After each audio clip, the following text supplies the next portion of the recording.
অবৈধভাবে বালি উত্তোলন চলছে দ্বারকেশ্বর নদ থেকে। রাতের অন্ধকারে ট্রাক্টরে বালি পাচারের অভিযোগ কাশীপুর থানার কালাপাথর কুমারডি সহ একাধিক ঘাট থেকে। দ্বারকেশ্বর নদের বক্ষ থেকে রমরমিয়ে চলছে অবৈধভাবে বালি উত্তোলন। বেলচা কোদালে করে ট্রাক্টর লোড করে মোটা টাকার বিনিময়ে চলছে বালি পাচার, এমনই অভিযোগ তুললেন বিজেপির নেতা শ্যামাপদ মণ্ডল। শ্যামাপদবাবু জানান, যেখানে আমরা দেখেছি নদী থেকে বালি উত্তোলনের ফলে বন্যার পরিস্থিতি সৃষ্টি হচ্ছে, ঠিক তেমনই এখানে এক শ্রেণীর অসাধু ব্যক্তিরা দ্বারকেশ্বর নদী থেকে বালি চুরি করছে রাতের অন্ধকারে। অবিলম্বে তা বন্ধ করতে হবে, না হলে আমরা আগামী দিন বৃহত্তর আন্দোলনে নামব।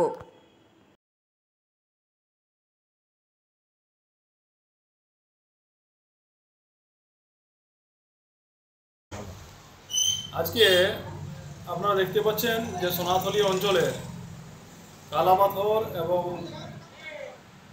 উলতড়া এই দ্বারকেশ্বর নদীর এই দুটো ঘাটের থেকে অবাধে বালি পাচার চলছে।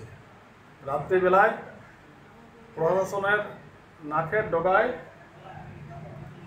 ট্রাক্টরে করে প্রচুর বালি এবং বড় বড়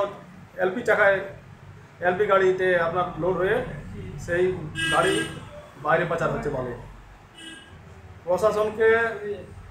পুলিশ প্রশাসনকে জানাই আমরা কোনো ফল পাই নাই। আমরা সেরকম খবর পেলাম যে থানাকে নাকি প্রতিদিন 1200 টাকা করে ওই ট্রাক্টর পার্টি পয়সা দেয়। এবার কতটা সত্যি মিথ্যা তো বুঝতেই পারছেন আপনারা। থানাকে জানানো সত্ত্বেও যদি থানা কোনো রেসপন্স না নেয়, একে তো দিঘি বন্যা হচ্ছে, আমরা দেখতে পাচ্ছি নদীকে গভীর করা হচ্ছে বালি চুরি করে। তো প্রশাসন যদি এই বালি কারবার যদি বন্ধ না করে, তাহলে কিন্তু আমরা পথে নামব এবং রাস্তায় আটকে ট্রাক্টরকে নিয়ে বিডিও এবং এসডিওকে টানিয়ে নিয়ে আসবো এখানে, যদি কোনো স্টেপ না নেয়।